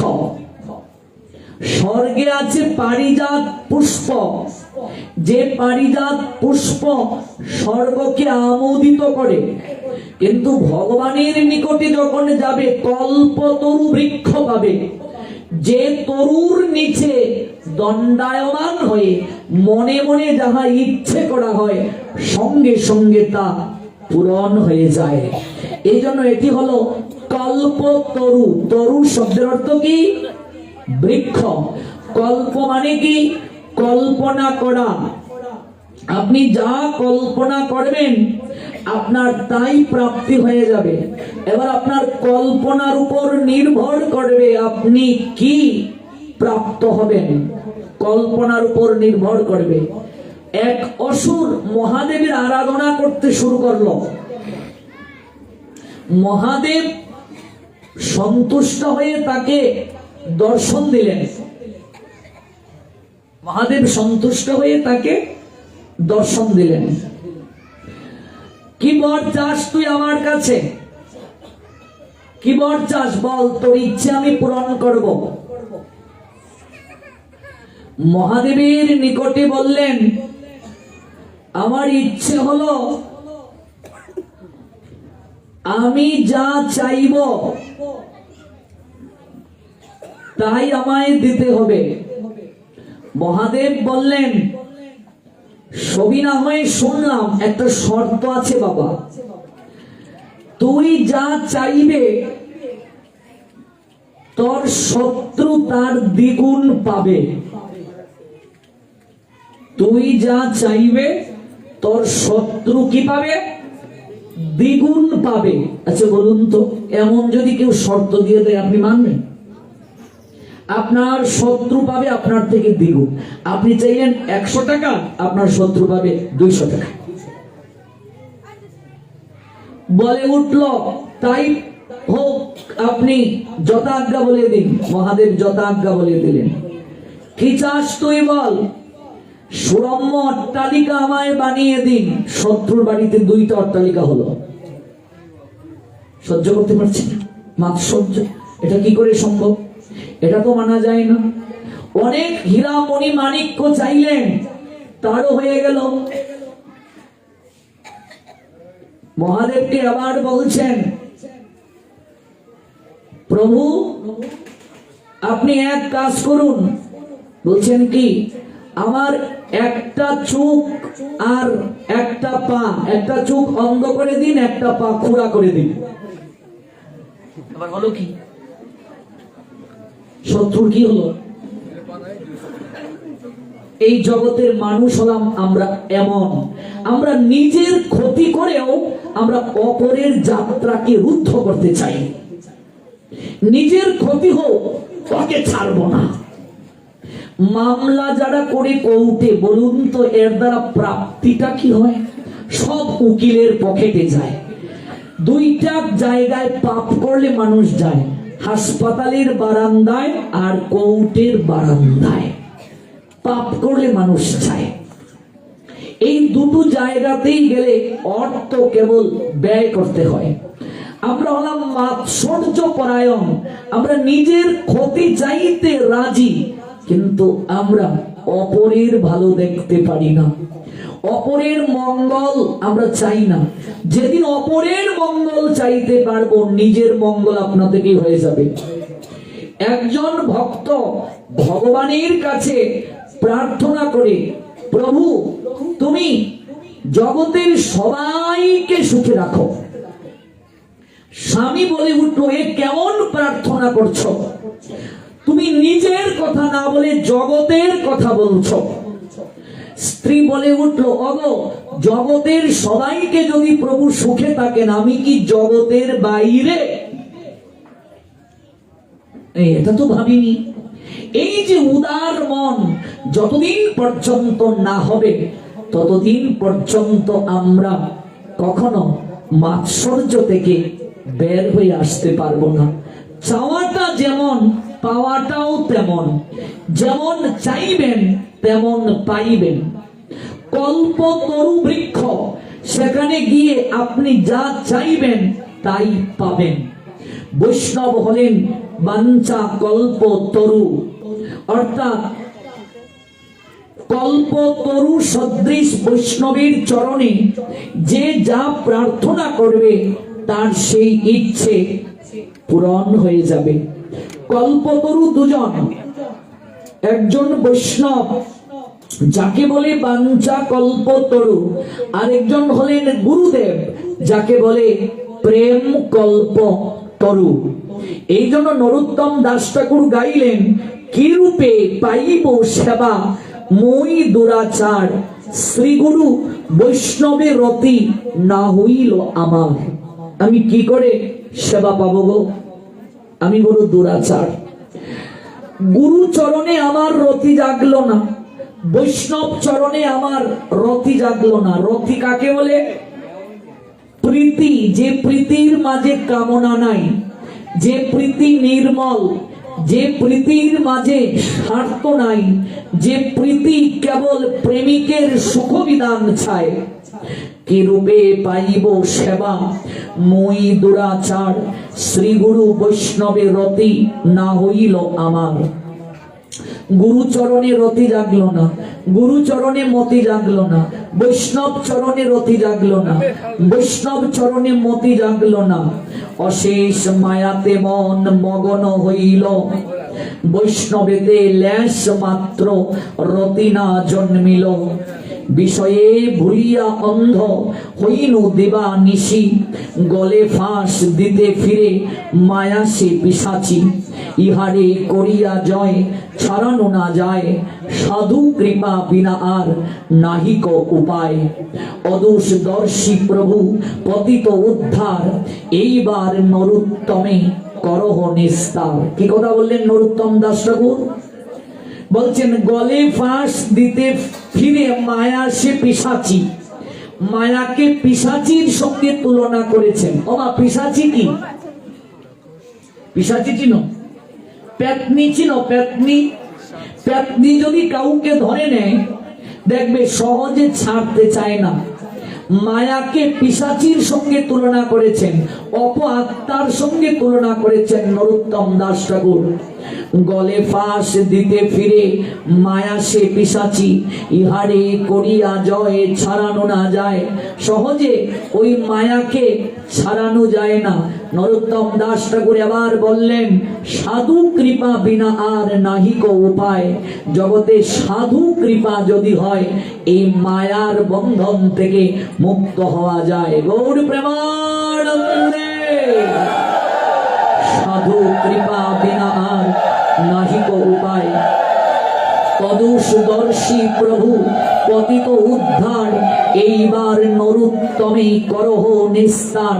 নরোত্তম দাস ঠাকুর বললেন অদুষদর্শী প্রভু, বৈষ্ণব যিনি যথার্থ কারো দোষ দর্শন করবেন না। পতিত উদ্ধার, পতিত জনকে তিনি উদ্ধার করতে পারেন। দেবকী নন্দন দাস তাই বলেছিলেন মহাপ্রভুর গণ সব পতিত পাবন, এই লোভে মই পাপী লইলু শরণ। কি বলছেন?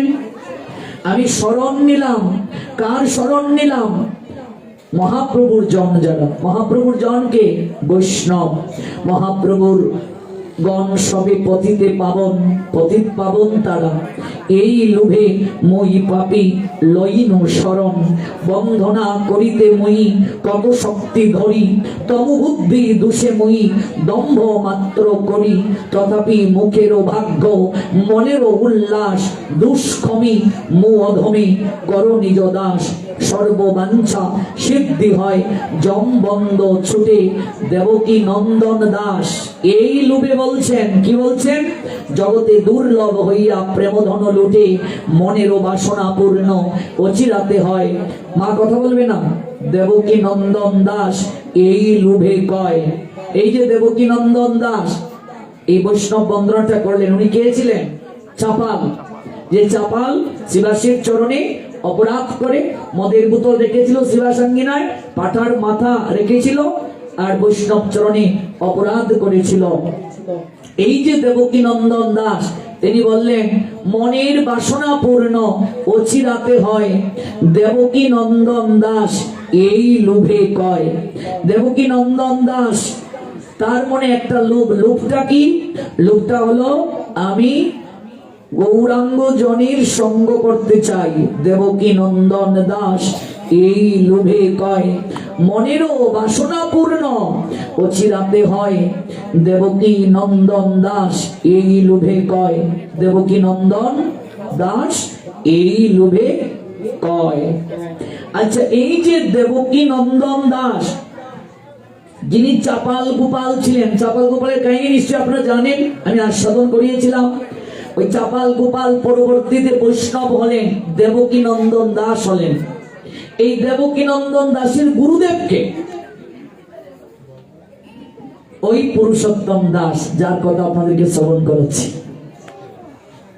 ওই দেবকী নন্দন দাসের গুরুদেব হলেন পুরুষোত্তম দাস। যে পুরুষোত্তম দাসের স্ত্রী জাহ্নবাকে ওই সাধু কৃপা করে গেলেন আমি তোমার গর্ভে আসব। ওই চাপাল গোপালের গুরুদেব হলে এই পুরুষোত্তম দাস। ওই চাপাল গোপালকে মহাপ্রভু কৃপা করলেন, যখন শিবাসের চরণে লুটিয়ে পড়লেন চাপাল গোপাল, বৈষ্ণব চরণে অপরাধ করে সারা গায়ে যখন গলিত কুষ্ঠ হলো, সুরধনী গঙ্গার তীরে কেঁদে কেঁদে বলেছিলেন একদিন মহাপ্রভুকে দেখে, নিমাই গ্রাম সম্পর্কে আমি তোমার মামা হই, আর কত আমায় কষ্ট দেবে। গৌর হরি তখন বলছিলেন শুধু এই জনম নয়, 7 জনম আমি তোমাকে কীটের কামড় খাওয়াবো, তোমার মুখ আমি দর্শন করতে চাই না, তুমি আমার এই জায়গাটাতে ব্যথা দিয়েছো। শিবাস আমার প্রাণ, বৈষ্ণব আমার প্রাণ, এই জায়গাটাতে তুমি ব্যথা দিয়েছো। কাশীতে গিয়েছিল চাপাল, মহাদেব কাশীতে কোন রূপে পূজা পান? বিশ্বনাথ। বিশ্বনাথের কাছে প্রার্থনা নিবেদন করেছিলেন, সেই কাশীশ্বর বিশ্বনাথ ফিরিয়ে দিলেন, বলেন বৈষ্ণব চরণে অপরাধীকে আমি আশ্রয় দান করি না। গঙ্গায় মরতে গেলেন, গঙ্গা দেবী আশ্রয় দিলেন না, বললেন দূর হ, বৈষ্ণব চরণে অপরাধীকে আমি ক্ষমা করি না। ভাবা যায়? ওই গৌরহরি যখন সন্ন্যাসের পর জননী জাহ্নবীকে দেখার জন্য ফুলিয়া এলেন। ফুলিয়াটা কোথায়? নবদ্বীপের শান্তিপুরে। ফুলিয়ায় যখন এলেন, চাপাল গিয়ে লুটিয়ে পড়েছিল গৌরাঙ্গের চরণে। গৌরহরি বললেন দূর হ, শ্রীবাসীর চরণ যদি স্পর্শ করে ক্ষমা চেয়ে তার নিকট থেকে ক্ষমা আনতে পারিস, আমি তোকে কৃপা করব। চাপাল গেল শ্রীবাসীর চরণ ধরে ক্ষমা চাইতে, শ্রীবাস ক্ষমা করলেন, আলিঙ্গন দিলেন, গৌরহরি তাকে কৃপা করলেন, কুষ্ঠবেদী ভালো হলো। চাপাল চরণে জড়িয়ে ধরলো, কারণ সে মরে নাই, তার স্ত্রী নিস্তারিণী তাকে শ্মশানে পাঠিয়ে দিয়েছিল। আপনারা জানেন এই লীলা, এই দিকে যাচ্ছি না, নতুন লীলা শ্রবণ করাচ্ছি, যা শ্রবণ করেছেন তা বলছি না। কাঁদতে কাঁদতে চরণ দুটো ধরে চাপাল বলেছিল, চাপালের পরের সাধনার লীলা তো আপনারা জানেন না, খারাপ কার্যটা আমরা কেবল জেনেছি, কিন্তু কতটা সাধনা করেছিলেন তিনি পরে। চরণ দুটো জড়িয়ে ধরে কাঁদতে কাঁদতে চাপাল বলেছিল, যে সংসার আমাকে ত্যাগ করেছিল, আমি সেই সংসারে আর ফিরে যেতে চাই না। আমার স্ত্রী, আমি মরি নাই, কালুয়াকে দিয়ে শ্মশানে পাঠিয়ে দিয়েছিল, আমায় গোয়াল গড়ে আমায় রেখেছিল, রূপার গ্লাসে জল খেতাম, ওই রূপার গ্লাসে আর জল দেয়নি, নারকেলের থালিতে জল দিয়েছিল। কোন সংসারে তুমি আমায় ফিরে যেতে বলছো গৌরহরি? ওই সংসারে আমি যাব না। গৌরহরি তখন সন্ন্যাস নিয়েছেন, শ্রীকৃষ্ণ চৈতন্য মহাপ্রভু। গৌরহরি তখন বললেন যে বৈষ্ণব চরণে অপরাধ করে তুমি কুষ্ঠব্যাধিগ্রস্ত হলো, আজ থেকে তুমি বৈষ্ণব মহিমা কীর্তন করো। সেই চাপাল একের পর এক বন্ধনা লিখতে শুরু করলেন, বৈষ্ণব বন্ধনা। এই বৈষ্ণব বন্ধনাটা চাপাল সর্বপ্রথম লিখলেন, বৃন্দাবনবাসী যত বৈষ্ণবেরগণ, প্রথমে বন্ধনা করি সবার চরণ। এই বৈষ্ণব বন্দনাটা যদি প্রতিদিন কেউ সকালবেলা কীর্তন করে, তাহলে অচিরাতে পাইবে সে শ্রীকৃষ্ণের চরণ, গৌরাঙ্গের চরণ। যদি বন্দনাটা আপনাদের কারো কাছে না থাকে, আমাদের কাছ থেকে লিখে নেবেন, ইউটিউবে সার্চ করলে পাবেন, গুগলে সার্চ করলে পাবেন। এই বন্দনাটা প্রতিদিন গাইবেন। এমনকি নাম হট্ট পরিচয় গ্রন্থটা যদি আপনাদের থাকে, এখানে 61 পৃষ্ঠায় আপনারা ওই বন্দনাটা পাইবেন। এই দেখুন 4 নং বৈষ্ণব বন্দনা, এটা চাপাল লিখেছিলেন। বৃন্দাবনবাসী যত বৈষ্ণবেরগণ, প্রথমে বন্দনা করি সবার চরণ। নীলাচলবাসী যত মহাপ্রভুর গণ, ভূমিতে পড়িয়া বন্ধু সবার চরণ। নবদ্বীপবাসী যত মহাপ্রভুর ভক্ত, সবার চরণ বন্ধ হইয়া অনুরক্ত। মহাপ্রভুর ভক্ত যত গৌর দেশে স্থিতি, সবার চরণ বন্ধ করিয়া প্রণতি। যে দেশে বইসে গৌরাঙ্গের গণ, ঊর্ধ্ব বাহু করি বন্ধ সবার চরণ। হইয়াছেন হইবেন প্রভুর যত দাস, সবার চরণ বন্ধ দন্তে করি ঘাস। ব্রহ্মাণ্ড তারিতে শক্তি, ধরে জনে জনে এবেদু পুরাণে গুণ, গায়ে যেবা শুনে মহাপ্রভুর গণসব পতিত পাবন, তাই লোভে মুইও পাপি লইনু শরণ, বন্ধনা করিতে মুই কত শক্তি ধরি, তমবুদ্ধি দোষে মুই দম্ভ মাত্র করি, তথাপি মুখেরও বাক্য মনেরও উল্লাস, দুঃখমি মু অধমি কর নিজ দাস, সর্ববাঞ্ছা সিদ্ধি হয় জম বন্ধ ছুটে, জগতে দুর্লভ হইয়া প্রেম ধন লুঠে, মনেরও বাসনা পূর্ণ অচিরাতে হয়। দেখুন কি বলছেন বন্দনায়, মনের বাসনা পূর্ণ অচিরাতে হয়। আপনার মনের বাসনা পূর্ণ হবে এই বন্দনাটা গাইলে। দেবকী নন্দন দাস এই লোভে কয়, ওই চাপাল হলেন দেবকী নন্দন। গৌর হরি তাকে কৃপা করলেন, চরণ দুটো জড়িয়ে ধরে কাঁদতে কাঁদতে বললেন, আমি আর ওই গৃহে ফিরে যেতে চাই না। প্রভু তুমি আমায় ভজনের সন্ধান দাও, প্রভু তুমি আমায় কৃপা করো। গৌর হরি নিতাই চাঁদ কৃপা করলেন, সন্ধান দিলেন গুরুর সন্ধান। ওই গুরুদেবী হলেন জাহ্নবীর পতি পুরুষোত্তম দাস। তার চরণে আশ্রয় নিলেন, আশ্রয় নিয়ে দীক্ষা নিলেন, দীক্ষা নিয়ে মহাসাধক হয়ে গেলেন দেবকী নন্দন দাস। আরেকদিন কি করে তিনি সাধনা করেছিলেন এটা শোনাবো, কারণ আজকে আমাদের প্রসঙ্গটা হলো জাহ্নবী সাধু সেবা করলেন, সাধু তাকে কৃপা করে গেলেন, পুত্র হবে। গলার মাঝে একটা দাগ অর্থাৎ ক্ষত চিহ্ন দেখতে পারবে, কাউকে বলবে না, বললে তোমার মৃত্যু হয়ে যাবে। এমনকি তোমার স্বামী পুরুষোত্তম দাসকেও বলবে না। আজকাল অনেক মায়েরা স্বামীর নাম ধরে ডাকে, উচিত নয়, শাস্ত্র নিষেধ করেছে। যদি আপনি না পারেন সন্তানের নাম ভগবানের নামে রাখুন, মেয়ের নাম রাধারানীর নামে রাখুন। মেয়ের নাম যদি রাখলেন শ্রীজি, রাধারীর নাম শ্রীজির বাবা এদিকে আসো, গোপালের বাবা এদিকে আসো। পত্নী পতিকে নাম ধরে উচ্চারণ করবে না। আমরা আধুনিক হয়ে যাচ্ছি দিন থেকে দিন। বিয়ের পরই আমরা বলি আমরা দুজন ফ্রেন্ড, স্বামী এক স্ত্রী বলছে একজন আরেকজনকে, আমরা দুজন ফ্রেন্ড। তো ফ্রেন্ড হলে সব চলে। ফ্রেন্ড যেমন একজন আরেকজনকে মারতে পারে, তাই স্বামী স্ত্রীও একজন আরেকজনকে চলে, ফ্রেন্ড তো এই জন্য। এবার সন্তান নাই, পুরুষোত্তম দাসকে জাহ্নবা কি বলে ডাকছেন? কত শিক্ষা, লীলা মানুষের চিত্তকে শোধন করে।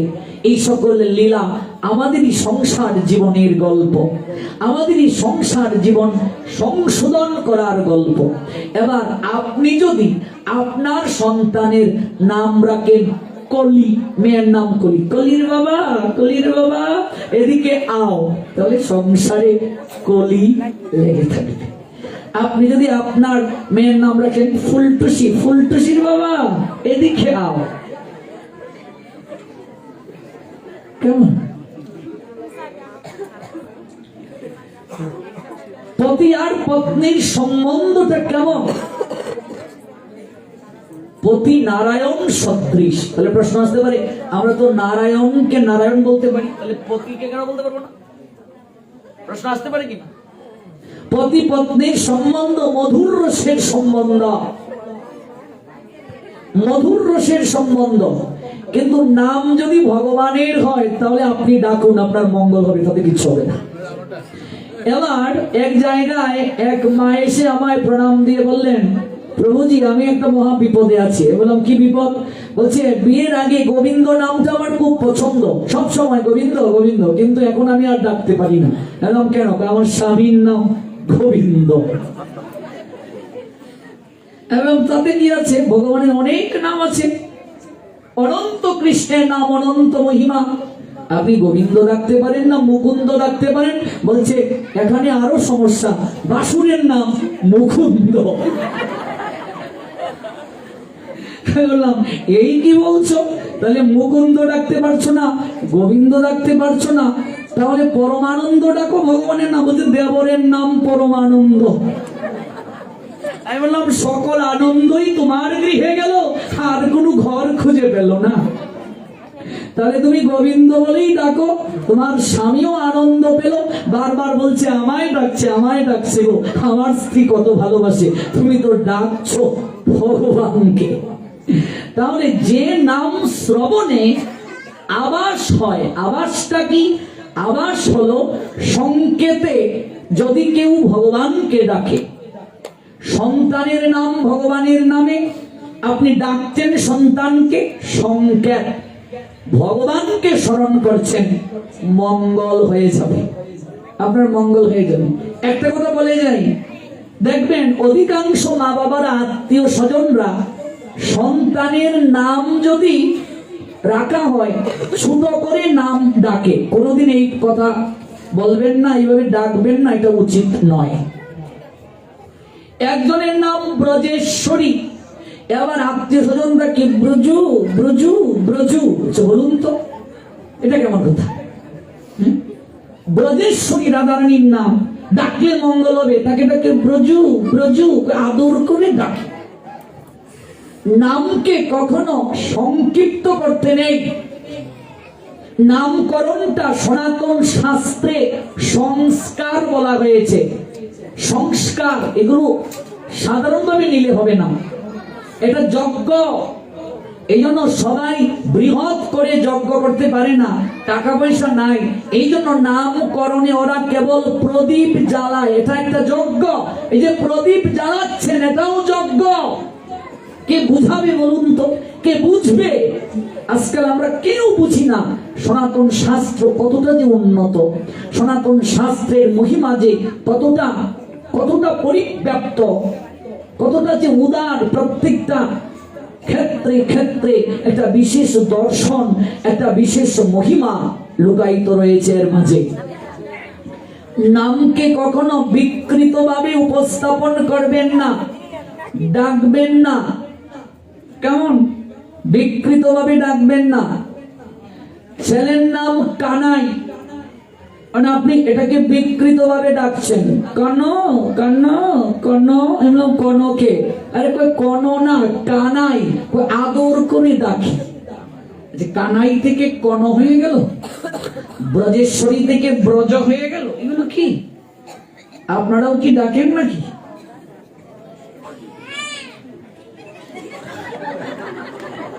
নামকে কখনো বিকৃত করে ডাকবেন না, অমঙ্গল হয়, অকল্যাণ হয়। নামকরণ করুন শাস্ত্রের নিয়মে। বাচ্চা জন্ম নিলে যদি নিজে না জানেন, জন্মের সময়টা লিখে রাখুন, ওই সময়টা কোনো সাধুকে দিন, তিনি বিচার করে নামকরণ করবেন। যে নামকরণে আপনার গৃহের মঙ্গল হবে, নাম আবাসে আপনার কল্যাণ হয়ে যাবে, গৌর প্রেমানন্দে মঙ্গল হয়ে যাবে, মঙ্গল হয়ে যাবে। সাধুকে প্রণাম দিয়ে জাহ্নবা বিদায় দিলেন, ভাবতে শুরু করলেন এতটা আশীর্বাদ পাবো, কৃপা পাবো, তা তো ভাবিনি। এজন্যই বুঝি বৈষ্ণব দয়ার সাগর হন। এইবার করুণা করো বৈষ্ণব ঠাকুর, তুমি এজন্যই বুঝি দয়ার সাগর, এজন্যই বুঝি পতিত পাবন। তুমি পতিত পাবন হেতু তব অবতার। তিনি হলেন গৌরাঙ্গ। গৌরাঙ্গের যারা জন, ওরা সবাই পতিত পাবন, পতিতকে উদ্ধার করার ক্ষমতা রাখেন। আনন্দে আত্মহারা হয়ে গেলেন, পতি গৃহে এলেন, পতিকে প্রণাম দিলেন। কি গো, আজ তোমাকে আরো উল্লসিত দেখাচ্ছে? বলছেন না, তুমি আমায় কৃপা করো। যদিও এখন সম্বোধনটা আমরা তুমি করি, এক সময় পত্নী পতিকে আপনি করেই বলতো আগেরকার সময়ে। এবং এখন যে আমরা বউ দিদি ডাকি, দেখবে বৌদি, এই দি সেই দি কত, কিন্তু আগেরকার সময়ে বউ দিদিকে বউটান বলে ডাকা হতো, জানতেন তো? এগুলো শুনেছেন কি? দেবরকে এখন আমরা ফুল দা, ছুট দা, মেজ দা, চকলেট দা, হজমি দা, কত দা আমরা ডাকি। কিন্তু দেবরকে সনাতন শাস্ত্র বলছে ডাকবে ঠাকুরপু। কি ডাকবে? এগুলো জেনে যাও, সংস্কৃতি। সন্তানকে ডাকবে, ডাকলেন আপনি সন্তানকে, মাধব, আপনার সন্তান আপনাকে উত্তর দেবে আজ্ঞে। আজকাল হিন্দুরাও জি বলে, দুর্ভাগ্য তাদের, হিন্দুরাও জি বলে, জি জি প্রভু বলেন। কতটা দুর্ভাগ্য আমাদের জীবনে, আমরা আমাদের সংস্কৃতিকে অনুসরণ করি না, ভুলে গেছি। হিন্দুরাও জি কয়, হিন্দুরাও কয় গোসল করে আই। এই হলো অবস্থা আমাদের। নিজের সংস্কৃতি জানুন, সংস্কৃতি সম্বন্ধে ধারণা রাখুন। সর্বজয়া একটা সিরিয়াল দিত, আপনি বলবেন আপনিও দেখেন প্রভু? না, দেখি না, অসঙ্গতি তুলে ধরছি। ওই সর্বজয়ায় কাকিকে ডাকছে কাকিন্স। কি ডাকে? কাকিন্স। আচ্ছা, একটা যে কোনো নাম দিয়ে দিলেই হয়ে গেল। এবার কয়েকজন সিরিয়াল দেখে তারাও তাদের কাকিকে ডাকে কাকিন্স, কাকাকে ডাকে কাকাই, কাকাই কাকাই। এগুলো ডাক হলো? কাকাকে কাকাই, কেমন কাকাই। এক সময় লক্ষ্মী ডাকা হতো কাকে? লক্ষ্মী দেবীকে। লক্ষ্মীর নিয়ে আচরণ যার, প্রত্যেকটা নারী যখন বৌমা হয়ে শ্বশুর বাড়িতে যেত তখন বলতো আহা গো, যেন লক্ষ্মী প্রতিমা। ঠিকই না? একেবারে লক্ষ্মীর আচরণ। আহ, লক্ষ্মী একটা বউ পেয়েছে, মানে কি লক্ষ্মীর নিয়ায়। এক সময় দেবীকে লক্ষ্মী বলা হতো, প্রত্যেক নারী লক্ষ্মী সদৃশা। কিন্তু এখন গার্লফ্রেন্ড বয়ফ্রেন্ডকে ডাকে লক্ষ্মী সোনা, বয়ফ্রেন্ড গার্লফ্রেন্ডকে ডাকে লক্ষ্মী সোনা। লক্ষ্মী সোনা, রাগ করো না, একটু হাসো প্লিজ। এবার লক্ষ্মী মানে তো নারী। আচ্ছা, লক্ষ্মী কি করে একটা গার্লফ্রেন্ড তার বয়ফ্রেন্ডকে ডাকতে পারে লক্ষ্মী খাই লাও, লক্ষ্মী খাই লাও, লক্ষ্মী সোনা খাই লাও? কি আশ্চর্য! এই যে শব্দের বিভ্রান্তি। আচ্ছা, বাবু, বাবু মানে কি? ছোট্ট বাচ্চা, বাবু। এবার বাচ্চারা তার বাপকে ডাকে বাবু, ঘরে ঘরে বাবু, বাপকে ডাকে বাবু, বাপকে ডাকে পাপ্পা, বাপকে ডাকে বাপ্পি, বাপকে ডাকে ড্যাড। ড্যাড মানে মরা, মরে যায়। কে বুঝাবে বলুন তো? মাকে ডাকে মাম্মা, মাম্মি, মম। পৃথিবীতে মা ডাকের মাঝে যে মধুরতা আছে, বাবা ডাকের মাঝে যে মধুরতা আছে, আর কোন ডাকের মাঝে এই মধুরতা খুঁজে পাওয়া যায় না। তাই মা থেকে মাম্মি হইও না, মাম্মা, মম। বাবা থেকে ড্যাড, ড্যাডি, মরা, মরি, এগুলো হইও না। পাপ্পা, বাবু হইও না। এবার বাবাকেও ডাকে বাচ্চা বাবু, বয়ফ্রেন্ড গার্লফ্রেন্ড কেও ডাকে বাবু। বাবু খাইছো? কোথায় যাবে, কোথায় যাবে? এই যে শাস্ত্র বিরোধী আচরণ, শাস্ত্র বিরোধী সম্বোধন, ভাগবত ধর্মের বিরোধী আচরণ, এগুলো দ্বারা পাপ হয়।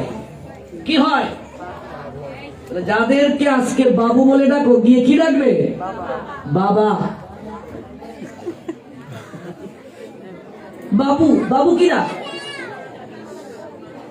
বিকৃতি করি আমরা শাস্ত্রকে, বিকৃতি। আপনার ইচ্ছা মতো চললে হবে না। What means religion? Religion means the rule of regulation Almighty Creator Krishna. ধর্ম হলো ভগবানের আইন, আইনকে ধারণ করার নাম হলো ধর্ম। আপনি বাবা থেকে বাবু হয়ে গেলেন। বাবু মানে কি? বাবু মানে একটা টাইটেল। যারা অর্থ, বিত্ত, বৈভবে অনেক প্রাচুর্যের অধিকারী, ওদেরকে এক সময় বাবু বলা হতো। বাবু, যেমন চা বাগানে গেলে এখনো দেখবে শ্রমিকরা ওদের ম্যানেজারকে বাবু বলে ডাকে। এই বাবু, আপনি, আপনার সন্তান আপনাকে ডাক শুরু করলো, আর আপনিও হাসি মুখে বাবু, বাবু, এই নাও পটিট এনেছি তোমার জন্য বাবু। অর্থ বুঝুক আর না বুঝুক, হা হা বাচ্চা নিয়ে বাবু, বাবু বলছে। এবার ডাকছে পাপ্পা। পাপ্পা শব্দের অর্থ হচ্ছে পাপি। পাপ্পা শব্দের অর্থ কি? যে সন্তান তার বাবাকে বলছে পাপি, সে কি পুণ্য করবে? কি পূর্ণ করবে? এবার বাবু থেকে কেউ কেউ আবার বাবাই, অভাব নাই। কি অবস্থা! এই জন্য একটু নিজের শাস্ত্রকে পড়ুন, নিজের শাস্ত্রকে একটু জানুন, নিজের শাস্ত্র সম্বন্ধে অনুসন্ধান করুন। আমরা সনাতনী, সনাতন শাস্ত্র পৃথিবীতে এত সুন্দর সমাধান দিয়েছে, এত সৌন্দর্যতা দান করেছে, এত মাধুর্যতা দান করেছে, আপনি আর কোথাও এটি পাবেন না। প্রণাম দিলেন পথিকে, আশীর্বাদ চাইলেন। কিছুদিনের মাঝেই সন্তান সম্ভবা হলেন জাহ্নবা। পতির কাছে আবার ইচ্ছে পোষণ করলেন সন্তানের জন্য। বহুকাল ধরে সন্তান হয় না, ভগবান চাইলে তো হতেও পারে। দুজনের সম্মতিক্রমে সন্তান ধারণে প্রস্তুত হলেন। মনে রাখবেন, সন্তান ধারণের ক্ষেত্রে সাধনা প্রয়োজন। উভয়ের সম্মতিক্রম ছাড়া কখনো সন্তান ধারণে যাবে না, সন্তান অপূর্ণ হবে। সন্তান সম্ভবা হলেন জাহ্নবা। শরীরে মাতৃত্বের লক্ষণ দেখা দিল। গর্ভকালীন অবস্থায় সাধনা বাড়িয়ে দিলেন। যেভাবে তিনি বলে গেলেন সকল কার্য সম্পাদন করলেন। যথা সময় এলো ঘনিয়ে, অর্থাৎ 10 মাস 10 দিন পর সন্তান আসে। ওই দিনটা ঘনিয়ে এলো। বাকি লীলা আজ বলছি না, আগামীকাল। নেতা ভিডিওটি আপনার ভালো লাগলে লাইক, কমেন্ট এবং সাবস্ক্রাইব করুন।